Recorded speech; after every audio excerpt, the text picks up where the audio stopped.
G'day guys, welcome back to Beers and Breakevens, round 8 of NRL Supercoach, brought to you by Tony and the team at Blue Wealth Property. The Blue Wealth team have a rent vesting information evening out at Olympic Park at the Blue Wealth office on Thursday, April 27 at 6:30pm. Before we get to that, I'm your host, Tim Williams. I forget that every single week. Guys, essentially the Blue Wealth and what they do in that rent vesting evening, pretty simple. You rent where you can afford to rent, and then you buy where there's essentially growth going around and the place to do it. Really informative. We had Morts on the show a couple of weeks ago teaching us about that. So to RSVP to that event, you can do it through the link in our YouTube description to get access to that. It is also available through a webinar, so you don't have to attend on the actual night. Now, guys and girls, there comes a time in every podcaster's life where you've just got to recognise that you've got deadwood sitting next to you. And for me, that time was last week with the Guru, and I was like, mate, he's a one-hit wonder. He's a Daniel Mortimer special. He had the one good season somehow, but he hasn't been able to back it up, so I've scrapped him. Originally was going to get Tommy Sangster, the original Guru, on the show, but Sangster, he was a late withdrawal, so I've gone to the next best thing in the Supercoach world. Thoroughly deserved. Welcome, Matty the Waterboy. Guru? Wrecked. Look, I got the call up late last night, couple of beers down actually, and thought 100%. Let's do it. It's been a long time coming. I think I've seen a couple of people, they've wanted me to replace the Guru for some time. The push has been strong. Yeah, 100%. And my one criteria, I asked you last time, like, what Guru get? And you told me his score, and I was like, smacked it. Please. I'll be in early.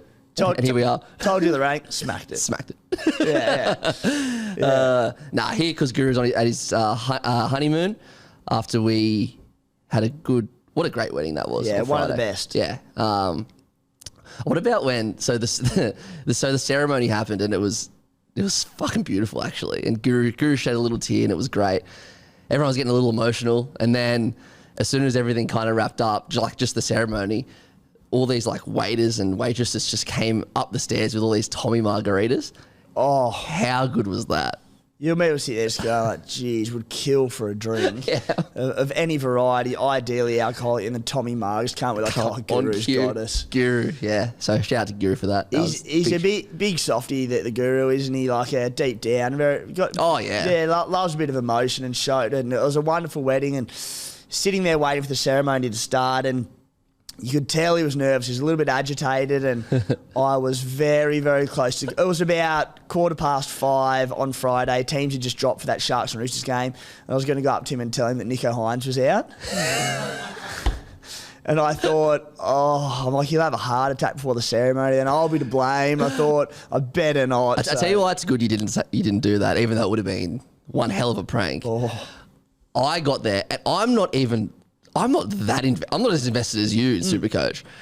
And I got up there, and I misheard what you said, because you said to me, I'm going to go up and I'm going to prank Guru and I'm going to tell him that. But I didn't hear that part. I just thought you said Nicho was out, and I shat myself. I almost had a heart attack. So yeah, imagine if poor old Guru, that would have been really cruel, but probably a good thing you said. It was for the best. Despite all, I had to resist very hard. But so yes, the Guru is on his honeymoon this week. He will be back next week, so he can take the reins. But this week, I've got the keys to the empire. Good. Mate, second time this week. It's been me and you. You and I, we ran the Bloke in the Bar podcast last about half an hour on the weekend. Kempy had to jet off, so mate, exciting times ahead. Oh, that was fun. We got good feedback on that. Probably because it was a shiny new toy type thing. I don't think it'll happen again. Yeah, we've actually changed the locks to the bloke studio, and we're not leaving. We're not leaving. We actually haven't moved since Monday. So, mate, Supercoach wise, pretty good week last week. Yeah, I've actually been going pretty good. All things considered, like comparing myself to last year, where I just kept not making trades. Where you finished the season with 28 trades. Yeah. Basically, how I started the year was because me and you had a lot of time together driving around the country, New South Wales, country, Queensland. And I thought, I'm going to make my Supercoach, chat to Timmy and make it based on that. And it turned out to be a really fucking good idea, because my team was just set from the start. Now I've been just making trades based on like who I like. For example, like I started with Cody Walker, and like people have started to get him in because he's been going so well. But I just got him in because I absolutely love him. Same as kind of Cam Murray's been going good. Educated likes. Yeah, exactly. So when we were picking the teams on the way to Armidale on the Bloke and Bar regional tour, and we were going there and we were going through it, and I said, you'd played Supercoach before, you knew the ins and outs, you go quite well at it. It's more about the investing the time into it. We were picking your team, and I basically it was really fun. We pumped out your team in about half an hour. I went and plugged in the ones that you had to have in there, particularly the main cheapies, and then around where you're paying up for a few players, it was essentially going through the players that I thought were fair shouts and you could make a case. I was like, yes or no. As an absolute diehard Bunnies supporter, Matty, probably the biggest I've ever seen. Going through. Cody Walker. Yep. I'm like, tough starts isn't put him in. Righto, Cody's in, which is now looking like a master stroke. He's turned up 2 weeks in a row. Cam Murray. Yep, he's pretty expensive. There's some good mid-range tourists. Put him in. Righto. Yeah, basically. And went through all the Roosters. No. Except for Tedesco. Had to put Tedesco in. That was an absolute must. Exception. He's not even in my team anymore. But had to get Teddy in. Love Teddy. But yeah, so basically that happened, and because I like started the year like pretty well, as is with everything, you go okay at something, then you start enjoying it, and I'm ranked, like by no means going like extremely well, but I'm ranked 22nd thousand, got 1,086 last week, which turned out to be good. Total score of 7,726. So yeah, having a lot of fun, and also I'm in a draft comp as well called I think it's Bandit Shield. Yeah, the Bandit Shield, and I thought the draft was pretty. It was a fun like day doing the draft, and I only know two of the boys like really, really well. I know a couple of them like not so well, but like I know them all, and just the group chat is just I actually had to turn my notifications off because it was so like popping off. No, it wasn't popping off. Like it was just so vile and scat. Some of the shit that said that. Like there's like 3% 3% rugby league chat, 5% Supercoach chat, and the rest is just absolute shit. But that's what it's all about. It's all about having fun with your mates, and yeah, it's been fun. The drafties who are like super into it, they are like the heart and soul diehard Supercoach. When Guru starts talking about draft, and he talks about like a dodgy trade that was made below the commissioner's table, he looks like a serial killer. Like, I've never seen the bloke more fired up. Guru takes the draft so seriously. Loves it. So like they feel like got together, and oh man, so funny. You have to give him every bit of like team news that you've got, even if it's like completely irrelevant, because like, could impact my waivers this week. Need to know it. Must know. Oh, anyway, great. The Cooma Stallions, 1,103 points last week. So we are into the top 10,000 on the charge. Plenty of green arrows of late. Looking all right. So we're in 9,000 something or other there. So going all right. The Guru, 1,046 last week, which was probably a tad above par. Wrecked. But also wrecked. Wrecked and never come back. Tough week of Supercoach last week. So I think across the board, whether you're 1,100, 1,200 or 900 to 1,000, I don't think there was a lot of range between, or a lot of variety between the scores. Variance is the word I'm looking for there. Yeah. The Beers and Breakevens overall leader, X, our man X, still leading the way in our group and leading the way in Supercoach. If Mr. X wins Supercoach... Is that his team name? X. Wow. Has to be Mr. X from The Simpsons, doesn't it? Oh, has to be. Yeah. What a great episode. Weekly winner, claiming the Beers and Breakevens footy, Team Towley, coached by Reece with 1,269 points. Got to be a Towley South Park reference, doesn't it? Oh, you're a towel. Don't forget to bring a towel. Oh my God. So, Team Towley, Reece, mate, reach out to beersandbreakevens@gmail.com. Let us know, and we will send you, when Guru gets back, I'll let him do the hard yards in this podcast. Yeah. We'll get that footy sent to you down the track. Matty, let's get stuck into the team list for the week, and we will start in that first game of the round, your beloved Bunnies. Yep, keen as. Coming up against the Panthers Thursday night at 7:50pm. What an absolute belter of a game this one's going to be. Mate, Keon Kaloamatangi is out for South Sydney. Staying on the edge, there's Jacob Host, Michael Cheekham back on the edge. We'll get to Jacob Host a little bit later. There's a question around him. Davey Moali. I sold him last week. Of course, he comes out and plays massive minutes. Looks like an absolute world beater. Yeah. What's doing? Like, why last week?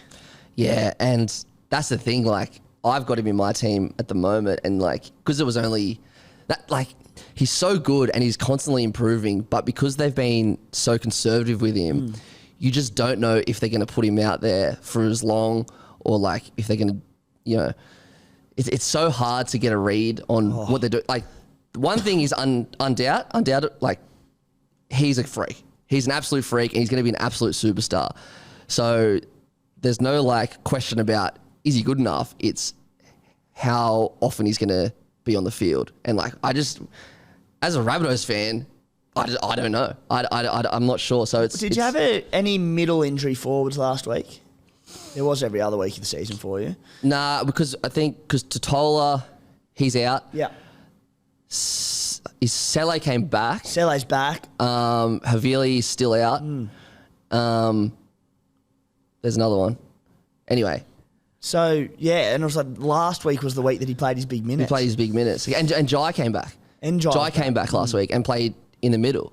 So, and I tell you what's also weird. Against Melbourne, Colin Matangi played a lot of that game in the middle. So, he didn't do it in that game either. So, I guess he was carrying a little bit of an injury at the start of the year. So, maybe that's why as well. So, hopefully, if that is the case, then maybe he'll kill it again this week. I had a question. I know we're going through team lists, but I know we have a question segment, but I'm going to ask it now. Fire away, mate. My props, I don't know what to do. So I've got Big Stefano and Joey Tarpanay. They're my like two main ones, and my two reserve ones. For some reason, I've still got Franklin Pele. Lots of people do, mate. You're not alone. And Davey Moali. And I don't know how to fix this situation that I'm in because I'm not selling. I don't want to sell Tarpanay. Pele's like you can't just trade him for anyone because he's still so cheap, and Stefano's like not setting the water like Supercoach wise. So I don't know. It's a really difficult one, mate, and one that I'm very glad that I rectified because I was in a similar boat a few weeks ago. And what's made it more difficult with front row forward is that Stefano, who's been a lot of teams' second front row forward this season, he had the bye last week for the Tigers. It was because of that I made a few moves and I went Moali to Christian Welch. Yeah. So that just gave me a bit more depth there. But the Raiders on the bye this week. So Joe Tappaney's out. Next week, Christian Welch is on the bye with the Storm. So it's just been very difficult and it showed the need for that third front row forward. In terms of how to fix it, it's what everyone's trying to work out at the moment, who have been left a little shorter and who's the player to do it. And they're all looking for this mid-range front row, but no one's really standing out. Like, Payne Haas is the obvious one, but he's 770k now. Yeah. He has Origin coming up. The Broncos are flying, so I think that he'll play fewer minutes around that time. He'll be missing on Origin weeks. So I just think, there's no harm in getting him. It's a lot of money to stretch up to when there are so many other good buys in the game. And also, it's not if I'm not getting rid of Tarpanay, for example, I'm gonna struggle to get Payne Haas because Pele's 211, Stefano's 400, and Miley's under 300. So I'd struggle to get him anyway. You'd prefer just for this 1 week only. I would just plug and play. It sounds bad, but I'd just plug and play Moali. Yep. He doesn't have to go nuts, but I mean, one option there is I like Christian Welch at 478k. He's only knocking out 50s, but he's been very consistent outside of that one game on the Gold Coast in the scorching heat. So he's solid and doing a job, but they've got the bye next week. And he might play Origin. I don't know if he will. Might play Origin. But he might. One option, one game back from injury, but Tohu Harris, he's 600k, so he's that little bit cheaper. Again, you're still stretching to get him in, but dual position, he's just a beast and so important on that Warriors side. So I don't mind Tohu. Tohu's a good one, yeah. It's tough, and that's why you sort of go. And a lot of these players, they're only one injury away from going into bigger minutes and being starting players. So do you just wait a week? Cop Moali scored. It's not ideal, but mate, it might be the way to do it this week. I'm definitely going to stick with Moali. Maybe I can upgrade Stefano to someone like Tohu Harris. But even then, you need him as a front row. I'm still short, week. Yeah, true. And we'll get to the Tigers' chaotic team list shortly, but I don't think it will. But if it stays the same, there might be some decent minutes for Stefano there. Moving on to the Eels and Broncos, Friday, 8 p.m. in Darwin. At Parramatta, Jermaine Hopgood moving to the bench. Named there last week as well and then started on game day. Ryan Madison went to the edge with Bryce Cartwright on the bench. I mean, it's a bit weird, but this is what Arthur did last year all season with Maddo. He'd name him to start and then he'd go to the bench on game day, I believe it was. Yeah. Do you think Hopgood starts again this week? I reckon. I don't know why they're playing cat and mouse with the team list, but Pain in the arse. I would start Hopgood because he's like an absolute workhorse. And Ryan Madison, who I think's been outstanding since he came back, but last year he proved he's one of the best bench players in the comp. So I would think they would start with Hopgood. Yeah. I reckon they will start. And they said, like, it worked for him last year, Matt off the bench. Yeah. And look, he's perfect for that first 20 minutes. Get through the hard yards. He can play big minutes. Played 70 minutes last week, Hopgood. So, look, regardless, I think he's a hold for me. Josh Hodgson back into that side hooker as well, which relegates Brendan Hands to the bench, and you would imagine limited minutes. So I do not think Brendan Hands is a buy.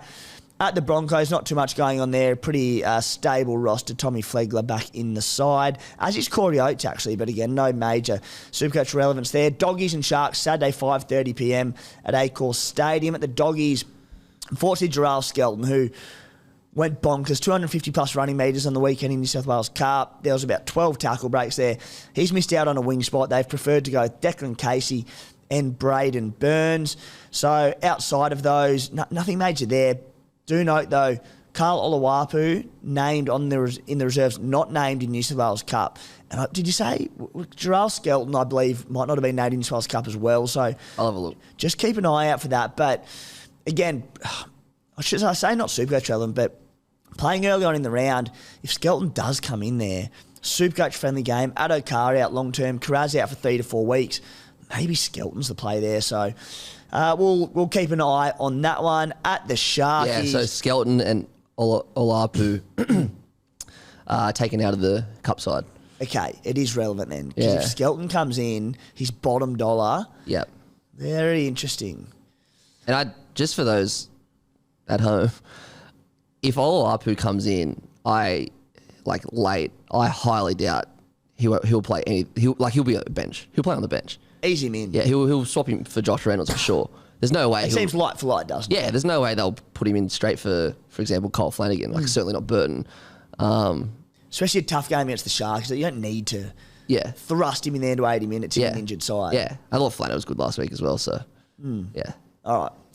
Sharkies, finally a week without any injuries. Same side name there. No major changes to them. Moving on to the Cowboys and Knights. Saturday, 7:35 p.m. at QCB Stadium in Townsville.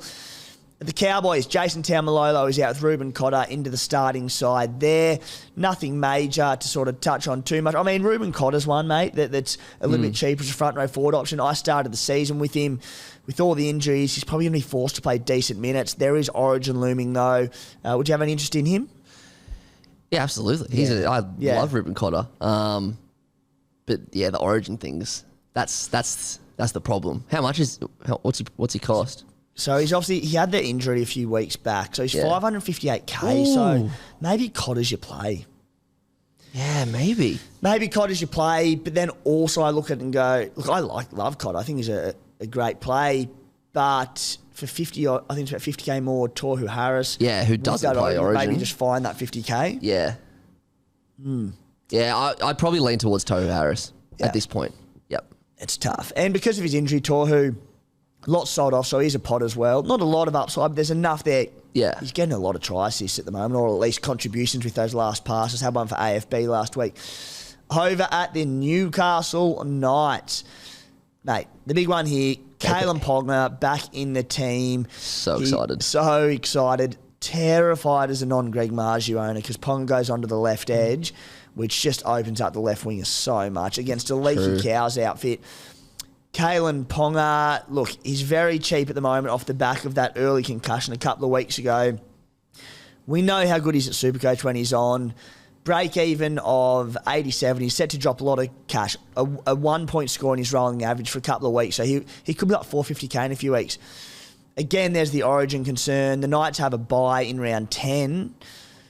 Yeah, I mean, you probably wouldn't go, or maybe you would go now. I know people are going now. Could you bring KP into your team with the risk of concussion? Well, there's the risk of concussion.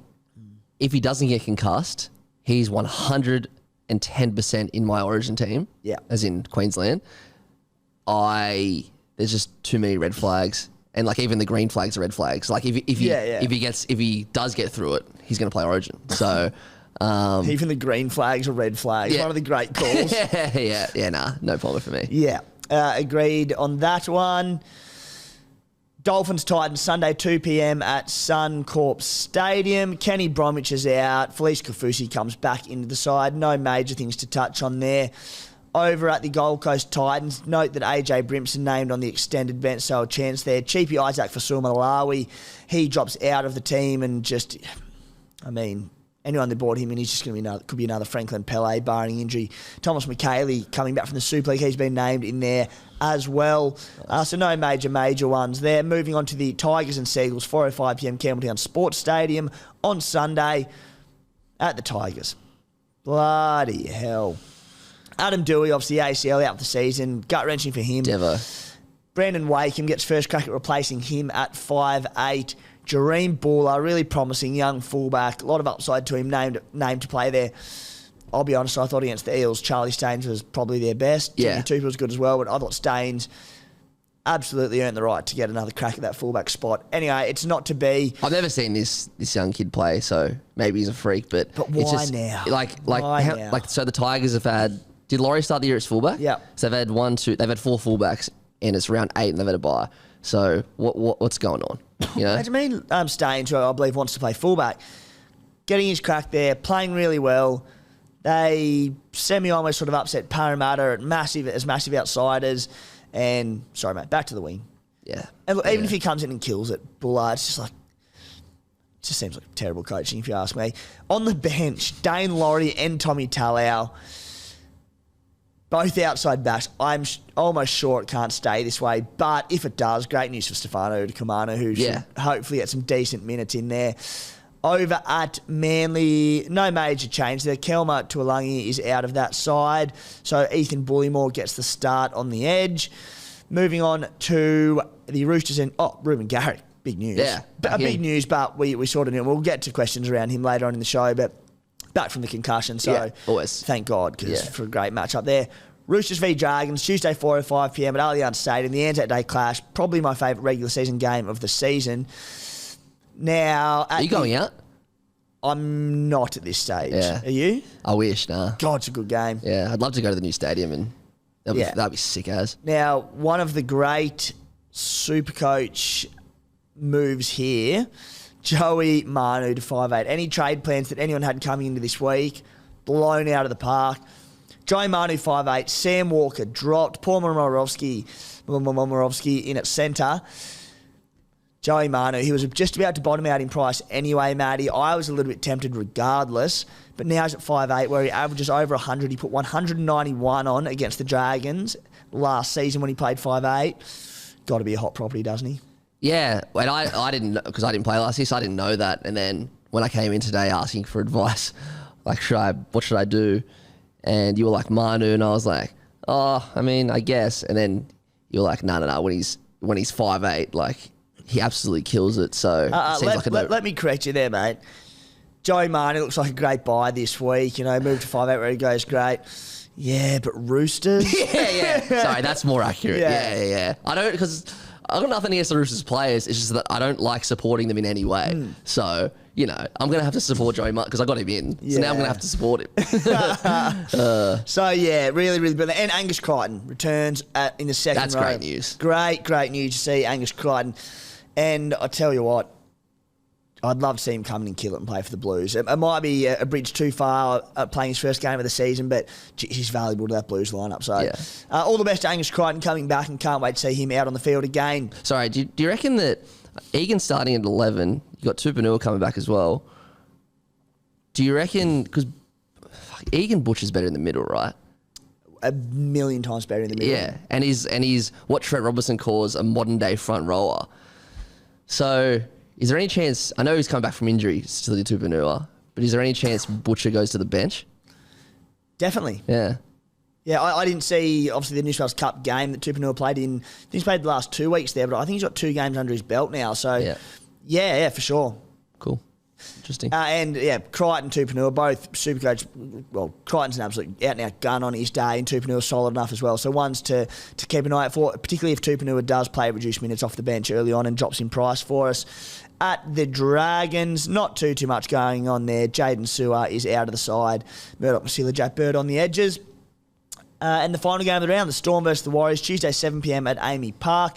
Meaney comes back into that side at fullback, pushing Cam Munster to 5'8". I think the relevant one here, Matty, is Nelson Sofa-Solomona back from injury. Yep. Harry Grant had an absolute stinker last week. Great news for Harry Grant. Oh, 100%. Yeah, great news for the Storm. But yeah, great news for Harry Grant, 100%. Just those quick play the balls that he can work off. And Harry, I don't think Harry Grant's going to have 2 stinkers in a row. No. Especially with Nas coming back. He'll be fine. Yeah, he's gonna be good. And over at the Warriors, good to see, again, not too many forced changes due to injury because they've had such a wretched run this season. Murata Niokoro back from injury in the back row. I love him. You there? You're a Niokoro man? I love Niokoro. I think he was great when he played for Para. Yeah. Yeah, he's awesome. Finally getting the big minutes, and Parramatta utilised him in a certain way, and they were so stacked, their forward pack. Yeah, Niokoro. Jackson Ford keeps his starting spot as well, so they've named a 4-forward bench. What that means for the likes of Tohu, Ford, Niokoro, only time will tell. Now, moving on from the team list, and a very exciting announcement. Parramatta Eels have reached out and they've given Beers and Breakeven listeners access to 2 field club tickets for next week's game against the Newcastle Knights. The Guru and I will be tagging along to it. The field club tickets are valued at $365 each and includes a 4-hour food and beverage package. It's a sports-style bar, food stations, canapes, access to watch the game from the sideline or a dedicated premium seat. It is unreal. I've seen it on the TV. The players run out through the middle of the field club. So when they run out, you're dead set inches from them. It's very cool. This is dangerous for the rugby league guru who's going to be within inches of Jermaine Hopgood. Hopgood's going to have a restraining order out on him by half time of this game, and that's okay. But it's unbelievable. So what we're doing is we're going to run a competition to win these 2 field club tickets. We'll just give it out to 2 winners. How it is, pick the top scoring Parramatta Supercoach player in this Friday's clash with the Broncos and their Supercoach score. Don't just pick the player, need to pick the score as well. The 2 top picks of correct player and closest to the score will win these tickets. Matty, doesn't get much better than that. That is one of the best prizes I've ever seen. I'll fucking froth to go to that because, like, you look at CommBank Stadium. So that's if you go to like Parramatta.com or whatever and look at the tour thing that they did, the interactive tour, you see that where they come out, where they walk out of the tunnel, there's like a little area there, and that's where you guys will be. That is like prime as a rugby league fan. Absolutely prime. It's unbelievable. So can't wait for that. So Guru and I will be there so we can sit there and have a few beers and have a bit of banter. For the comment, for your pick, drop it in the comment section of the YouTube video on the Rugby League Gurus YouTube channel. Has to be done by kickoff Friday night's clash with the Broncos. Now, Matty. Yes. You've got a few questions for me, mate. I do. So, since you asked me to come on last night, I was like, because I asked you so many questions anyway. Yeah. So may as well put them on the show. We might as well put them on the show. I spoke to my mate Riser, and who's a big Supercoach guy. Supercoach 365 for the listeners of that. Riser's from, And he helped me with these questions. But I've got about 7 or 8 here for you. Is Dunster a trap? Plenty of trading in.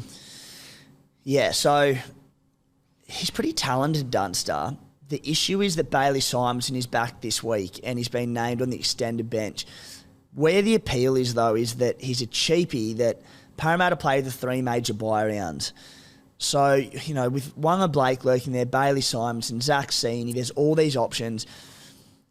I'm not going to go and call him a trap because I'm a little... I said last week that I thought there was a million potential cheapies, but none of them stood out as a buy. And I thought a week on we'd get clarity on a lot of them. None of them really stand out. So Parramatta also have a good draw. So I know he started poorly week 1. He wasn't great on the weekend score-wise, but if he can lock down the job, he'll make great coin, free up cash this week, importantly, and cover some major buy-outs. So I'm not going to call him a trap, but by the time this game kicks off on the weekend, he could be out of the side and Simonson could come in. So, look, I'm tempted by him, I'll be honest, provided he plays this week. Okay. Holding Pereira. Yes or no? Yeah, I understand it. And, like, he's got the... Put it this way. Great matchup this week with the Dolphins. I know defensively they've been pretty resilient this season, but break even of 70... The 16 from his score against the Dragons 2 weeks ago will drop out of his rolling average after this week, in which case it'll be 63 v the Broncos and whatever he scores this week. If he scores well against the Dolphins in a very playable matchup, if your CT dub's a bit short this week, there could be more money to be made. So, yeah, as long as... Particularly when we've got Warbrick there and Alamotti, who also both look like sells, Yep. there is merit in holding him one more week. Okay. Kiraz to Garrick or Manu? Oh, that's the question this week, isn't it? I am very fortunate to have both. Look, Garrick versus the Tigers, and we'll get a big captaincy section later because there are so many great matchups, but Garrick against the Tigers on that left edge, Manu against the Dragons. Mate, they can both go 180. Look, on what we've seen in the small sample size of Joey Manu at 5'8", I think Manu's the play this week, and then you want them both, but I think Manu's the play. Now that leads perfectly into this question, which obviously is going to be a guess from both of us, but how many weeks do we reckon Manu is going to be at 6? So interesting. It's fascinating. Because I do not like Joey Manu in the halves because he doesn't pass the ball. It's not his game. He's a ball runner, first and foremost. So I'm concerned that it's going to stunt the attack and it's going to stunt James Tedesco. I don't know Tedesco, but I was a little bit tempted by him. But all those sweeping plays, I just don't really see Joey Manu going and playing out the back. He'll just dummy go himself, and that's why he's such a elite Supercoach at 5'8", because he has a million runs, bust tackles, puts himself in the right positions. It's a great defensive play because Sammy Walker has a crack, but he's very small. He's still young. It'll shore up the defensive line a lot. But I think it's only a question of time will tell, won't it? And it's going to depend a lot on how Walker goes back in New South Wales Cup as well. Walker's probably going to go to New South Wales Cup and set up 6 tries. Oh, he's going to kill it. The thing is, like, you back Manu to go well against any team, right? But like, this sounds obvious, but he can toy with like the lower teams. He's got the Dragons this week. Now the Warriors aren't a low team, but they've got the Warriors after that. Cowboys are struggling. Penrith. Then they got the Dragons again. Jesus. Then they got the bye. Then they got the Dogs. So Manu can rack up a couple of big games in that time. And this isn't even Supercoach wise. This is just in general. rugby league wise. And force Robbo to just not drop him. So it's going to be a really interesting watch over the next 6 weeks, I reckon. And the attack of Sammy Walker, what he brings to the side. I love Sammy Walker. Yeah. But they don't necessarily need more attack. They've got attacking weapons everywhere. Yeah. So that's I true. understand it. Yeah. Yeah. Next one. Who's your halfback over the Origin period? This is an interesting one because you'd be so reluctant. You'd think you can't sell Cleary or Moses, but we both think that Nicho's going to be the 5'8" for the Blues. Yeah. In which case, they will both miss the 3 major Origin weeks. The interesting one in particular is Nicho Hynes, who he will miss, if he gets picked, of course, he'll miss round 16 through Origin duties, and then the Sharks have to buy round 17. So that's 2 weeks in a row without him in your side. So he probably looms as a potential sell. I see the opportunity to get in someone like Mitch Moses, who will play the 3 major Origin weeks. But then even that, after round 17, he plays the Dragons. Yeah. Okay. But on the flip side, Penrith are likely to be top 2 or 3, 4 at worst, you'd imagine, around that point. Cleary's a prime resting candidate by Penrith. Yeah. He'll want to back up, but they're like, they don't need to. It's a long season. Whereas Nicho and the Sharks, they're going well enough, but not killing it. So he'll want to back up, and the Sharks will need him to more. What do you reckon? I think the Panthers have learnt that resting Cleary is the go, because I can't remember if it was 2020 or 2021 where they didn't rest him, and then I think it might have been 2021. And even though they won the comp in 2021, it wasn't the most, they didn't blow the teams away. Like, they scraped past the Eels. They were tough against the Storm and they beat South. I think it was that year. And if it wasn't, it was the year before where they ended up didn't winning. Last year, Cleary gets suspended for 5 weeks and he absolutely destroyed the final series. Absolutely destroyed it. So when it comes to prime rest candidates, I reckon Cleary of the senior, Ivan, I reckon he's learned his lesson. So, yeah, this is up to you what to do here, but yeah. The answer is, at this stage, I'm watching through to round 13 and then reassessing. Yeah. If one of them's sitting at $1 million and one's 800K, it'll probably just be like, I'll bank this 200K and then sell that person. So, I said, draw-wise, Nicho, I think, is the more obvious sell. But for that resting risk, I think Cleary, it probably balances out. So, to answer your question, Rizza, I don't know at this stage. Last one. Obviously, because you were talking about Mitch Moses before. If you do get him in, is it too many Eels if you have Dylan Brown as well? Yeah, so with that first major bye round in round 13, Moses would play it, and obviously the Eels are on it, so they've become very popular at this stage. The following week, the Eels have the bye. Right. And these are the weeks that we sort of overlook. We had a good chat about it on the SC Playbook podcast last night, and the rounds following the major bye weeks, there's 3 teams on the bye each week. Surprisingly, not a major impact on the Origin relevant players, but I will put an article up on that in the next week or two. So, but yeah, round 14, Eels on the bye, they will be missing.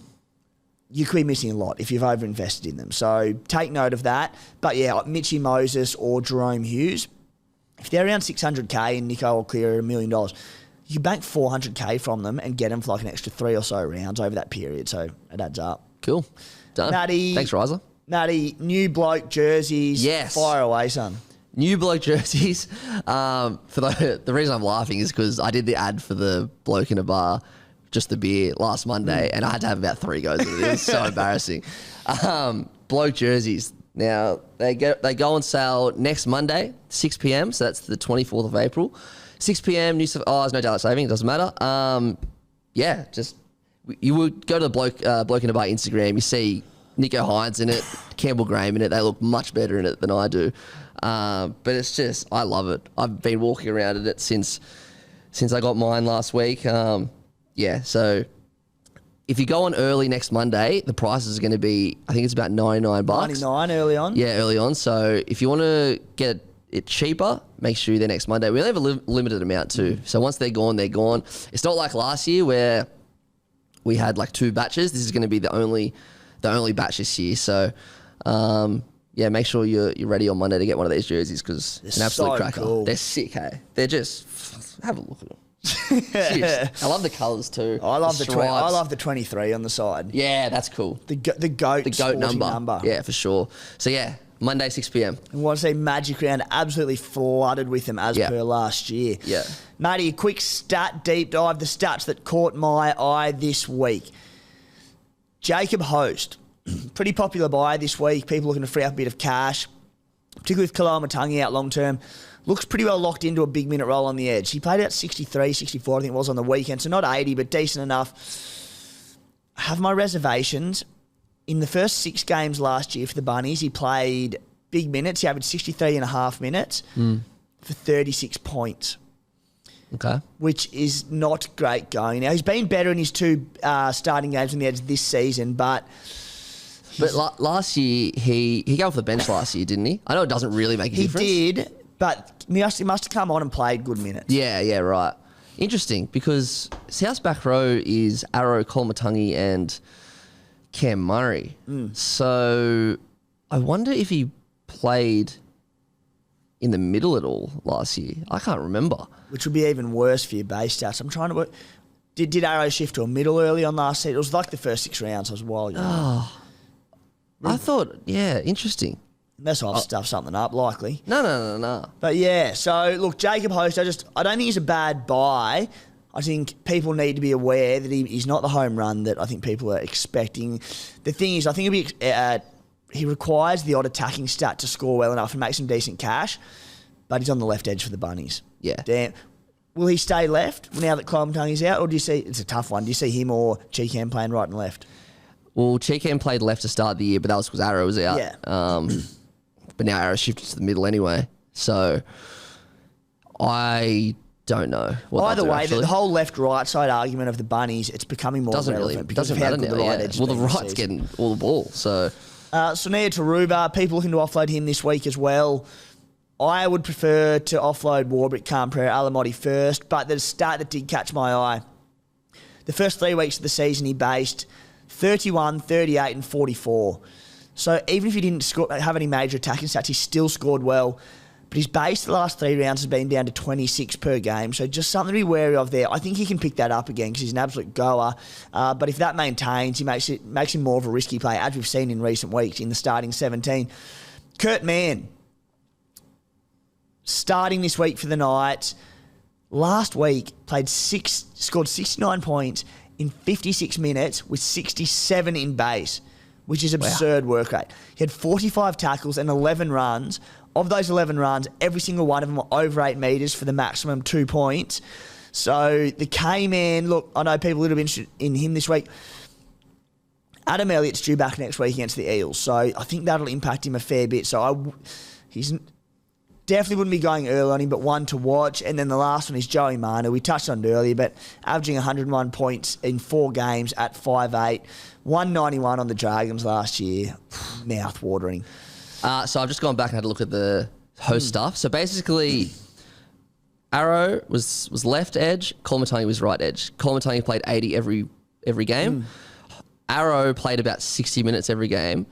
And Cam Murray, he's in the middle, he played about 50, 60 minutes as well. So I would say that host mixed in between edge and middle last year. Yeah, okay, that'd be it. Yeah. I don't know what that means for the stats, but well, it's even more alarming because you should be getting more base stats up and more work rate up there in that time. So because you obviously do less work on the edge. Yeah. So look, I don't hate him unless Arrow did go into the middle at some point, but I don't remember that. Yeah. So I could be wrong. But anyway, might have been in-game injuries and all sorts. Yeah, of the things stats. Yeah. Matty, Sit V starts this week for the Cooma Stallions. Very nice looking CT dub. Garrick, To'o, Val Holmes and Manu. That picks itself. Sitting, Taruva, Alamotti and Dunster. Dunster is a TBC at the moment if he comes into my team, but pretty easy one there. I was going to bring in Dylan Brown this week, but the Manu news has sort of shaken that up a little bit. So Katoa or Crossland. I'm going to play, I think, Isaiah Katoa against the Titans because they're very leaky. Yep. I actually wouldn't mind playing Crossland against the Cowboys. Much better base stats playing hooker. I just want to see his minutes with Tyson Gamble now back on the bench. I will have Cleary on the bench, Jacob Preston, Jermaine Hopgood. Sitting out will be Sonny Luke, Joe Tapney on the bye, obviously Pele, Josh Schuster, not playing him. Don't mind the matchup for him, to be fair, against the Tigers. He could be a sneaky little play, Joshy Schuster. That's what I've got. And Reece Walsh also on the bench. So squad's looking pretty solid there. Who are you sitting and starting, Matty? Sweet. So I got my fullbacks are Turbo and Reece Walsh, so I'll be playing both of them. Centers wingers, I've got Campbell Graham, who's just killing it at the moment. Ronaldo Mulatalo, who is in my team, A, because he's a gun, but B, because he's possibly my favourite non-South player in the comp. Herbie Farnworth and Taruva, and then I've got Joey Manu on the bench. I might have to just promote Joey Manu to the starting team there. Pick Joey for the money and the points. I'm not paying him. Yeah. So I got Joey Manu there. So I got Thompson, who's on my bench. He's coming back this week, and Jared Croker, who has the bye. My 5'8" is Cody Walker, who I'm playing, and then I got Katoa, who I don't have playing. Halfbacks, Hines Cleary. Second rowers, I got Cam Murray, Ellie Katoa, and Zach Hosking starting. I got Schuster. I think you're playing him? I'm going to play him. Yeah. So in the back row? In the back row, yeah. I could go Katoa, but yeah, I'm going Schuster against the Tigers. Yeah. And then I got Ford. Ellie Katoa or? No, Isaiah Katoa. You're playing him over Isaiah? Yeah. No, Ellie Katoa's starting. Look, I would probably... Would I play Schuster over Katoa? Probably. Yeah. Against the Tigers, yeah. Yeah, and then Ford and Preston at this stage I'm not playing. Front rowers, as we said before, it's a bit tricky there. I'm starting with Miley and Stefano, and then obviously Tarpanay's on my bench. Pele's injured. Have to somehow get rid of him. Come on, Davey. And then Harry Grant is my hooker, and Sonny Luke, who I'm not playing because he's playing the Rabbitohs. Beautiful, mate. Yeah. Your trades this week? So I got rid of Khan Pereira, and I put in Jared Croker. And what was my other one? I'm just trying to remember. There was another one. Who was it? I did it with you. Croker in. Joey Manu. Sorry, Joey Manu in. And then I got rid of... Someone. Who did I get rid of? Yeah, it was someone. Someone who I wasn't going to play this week. Will Warbrick. Will Warbrick. So Will Warbrick out. Jared Croker in. Khan Pereira out. Joey Manu in. Very good. So for the Stallions, we had Joey Manu coming in for Khan Pereira, and then Will Warbrick out for Hayes Dunster. That second trade is a little bit more up in the air. I still need to see job security of Dunster, see if what's happening with Simonson this weekend, assess the potential of a few others. Jarrell Skelton, I know job security probably isn't great, but he's a real sneaky one. Yeah, he's a sneaky one if he does come into that side there. Now, mate, the big one this week, captains. There are so many terrific options. Nicho Hines playing the Sharks. That'd be a good matchup. Nicho Hines playing against the Doggies. Yep. The Doggies concede the fourth most points to halfbacks. Wow, really? Yep. Interesting. Turbo against the Tigers. The Tigers concede the fourth most points to fullbacks. Manu versus the Dragons. This is great. This is fantastic.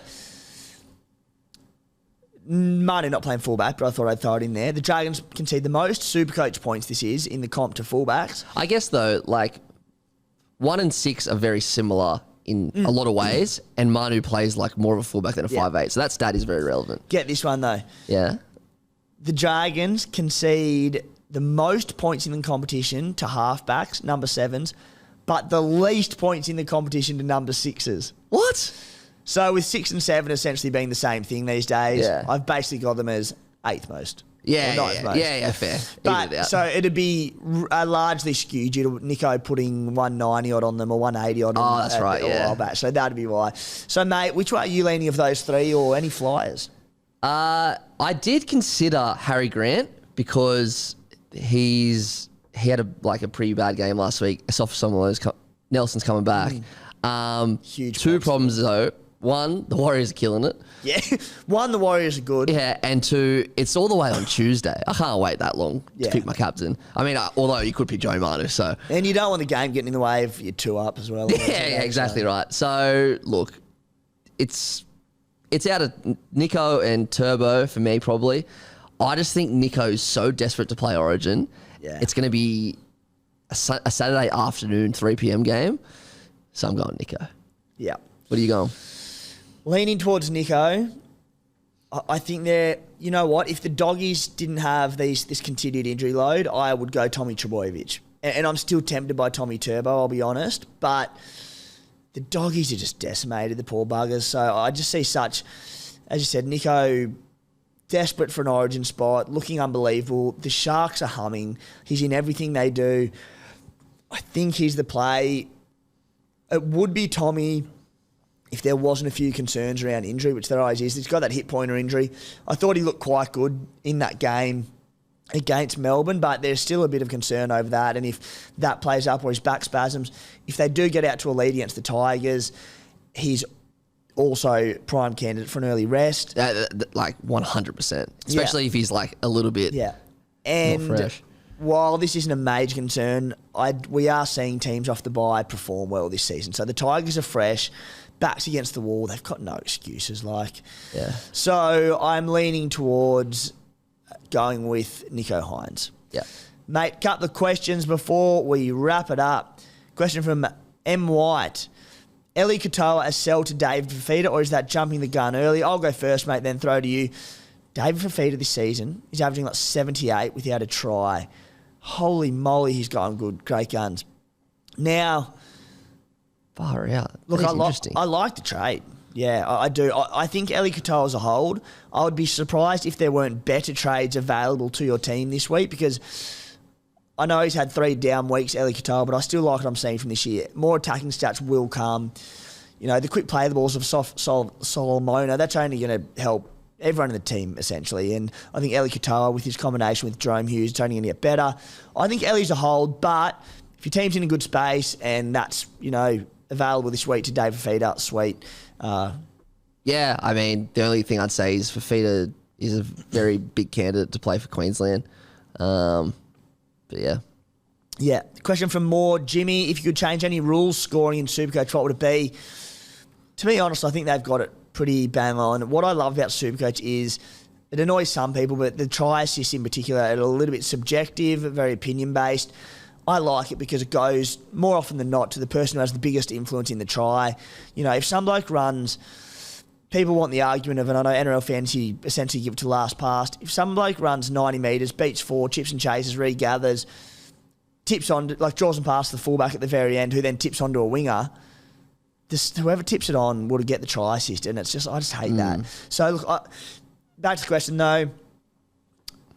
Offloads, I think I'd be happy to see that drop down to 3 points. I think that can often have maybe a bit too much influence in things at times. So I'd be happy for offloads to go an effective offload from 4 down to 3. Not a major issue, but just a little tweak. And then one thing that has annoyed me with Supercoach over the years is just that it takes 3 rounds for price rises to occur.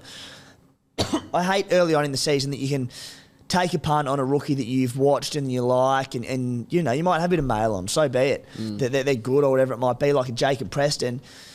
You get it, you get the score in round 1 or whatever, and then everyone goes, oh, this bloke's a gun, why don't you get him? And everyone flocks to it, and you don't, aside from maybe a handful of points, you don't get any real reward for it price-wise. This is a really rookie question. So if Carl Oluwapu came in this week, would his price not change for 3 weeks? Correct. Okay, right. Yeah. Which I don't like. Yeah. I really think they should change after 1 week. I know they're trying to make the game as even as possible, and I understand that, but I just think there needs to be more reward for going on these players a little bit earlier. Yeah, I agree for sure. Yeah. Even if it was like someone like Joey Manu this week, people hold off on him and comes out and gets 180. Sure, the points will kill you, but Manu's not as good an example because he's played his 3 games. But if in round 1 you start with Manu and he goes nuts, then everyone goes, oh, what do you know? Manu's still a gun. And then people trade him in, and it's like, well. So, that'll be the main ones for me. Question from Alex Brigo. Thoughts on choosing Mulitalo over the likes of Graham, Garrick and Miller? Matty, you own Mulitalo. Yep. How have you found him this season? Yeah, I mean, he's averaging 63s, and the Sharkies are only getting better. I think the Sharkies started the season really slow. I still have them as my minor premiers this year. I reckon they look 100% a premiership threat. Sharky's only getting better, and he's been good for me, so yeah. Question from Kirk Burton. What are your thoughts on Junior Tupu as a cash cow? Fuck, he's a good player. So you rate him, Matty? Yeah. Okay, so 436k, he's not cheap. Neg 27 break even, coming off a ton, about to make good cash. My concern is just the Tigers. It's the Tigers, yeah. You just can't. I mean, he can, but like they play Manly this week into the Panthers. How many opportunities is he going to get? Yeah, I wouldn't. Yeah, for Supercoach wise, I wouldn't touch him. Like particularly that Penrith game. Penrith come out and blow the Tigers off the park, which let's be real, probably will. It's like he might not even touch the ball. Nah, so that's my concern there. Look, he's going to make money regardless. He is very good. And like, who knows what Tim Sheens is doing with that side as well? Who knows how long his job's could, what it's like there. Question from Dylan Taylor. Not really a question, but shout out to I'm Him in the Bankstown Boys League. How's it feel to be humbled? Cop that, I'm Him. Surely you drop his name. We need a name for the bloke and why he's getting humbled. I'm Him. Get back in your box, mate. You've been wrecked. Question from W. Luke. Is Reece Walsh a keeper or trade him down to Tedesco to make 200k? Matty, the Broncos have a really tough draw coming up. They have had a nice draw. Walsh has been sensational, but I think he's a sense he peaked in price. What are your thoughts? Interesting. I haven't thought about this. I've got Walsh. Actually, I'm sure a lot of people did, but I made Tedesco into Walsh.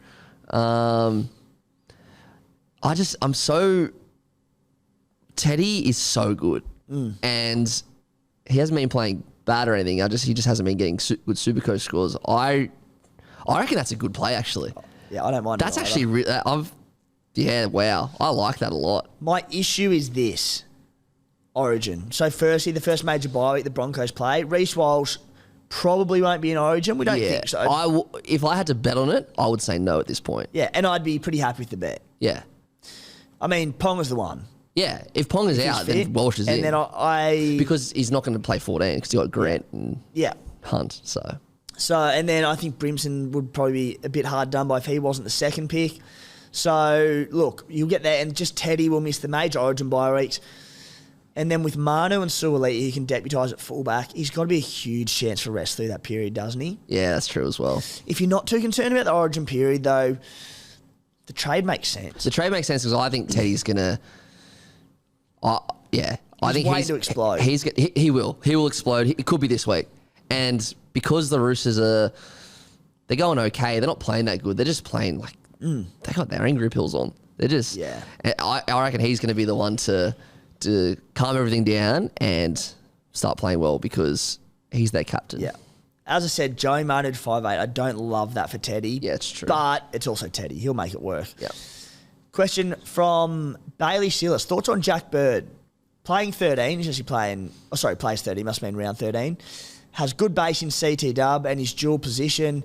He's looked good this year, Jack Bird. He's a fucking beast. I think my issue with Jack Bird at 589k, averaging 61 points, basing 43. Again, probably more limited attacking stats at the Dragons, but I think at CTW you need to be going the upside plays that can punch out a 180. Right, yeah. And there are a few of them in Ruben Garrick, Jacob Kiraz when he was fit there, Joey Manu's another one, Val Holmes, Brian Toto. He will do a solid job for you. But, look, maybe he's a buy come round 13, but in the meantime, I just think there's probably too many better options. Cool. Carol Fox, Will Penasini as an option. He's going great guns, averaging 66 this season. Parramatta using that right edge really effectively this year. He's getting a lot more clean early ball. Been a real shining light. Para lost a couple of close games. They're going okay, but he's been outstanding. He's a pretty popular buy this week, Matty, and I'm keen to get your thoughts if you think it'll keep up, because my concern is the same thing as Jack Bird. Probably just not the upside of the other CT dubs that I mentioned, of those big 150-plus scores, but, I mean, hard to fault what he's done so far. He's been fantastic. I don't really know what to say because... I don't think he's going to get any better. You know what I mean? Agreed. So, he's already playing really, really well. Yep. So maybe for that reason, stay away. Yeah. Yeah, look, I don't mind the buy. Great Origin coverage. If I get him, I'll wait till round 13. Yep. I don't need him in that time, I don't think, even with a soft draw. So, yeah, apologies for the coughing as well.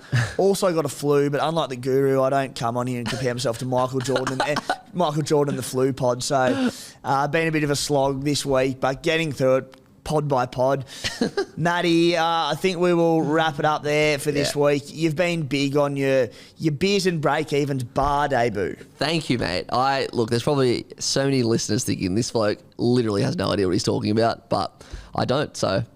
You know footy though, mate, and that counts towards a lot when you're talking about Supercoach. Yeah, for sure. No, it was fun. Thanks for having me on. I've thoroughly enjoyed it, much more than the Guru, and I'm already horrified about the comeback next week. So, if I beat him, I'll just rock up. Just stay. Sweet. Nah. I might come to the Eels Knights game, take Guru's ticket as well. Yeah.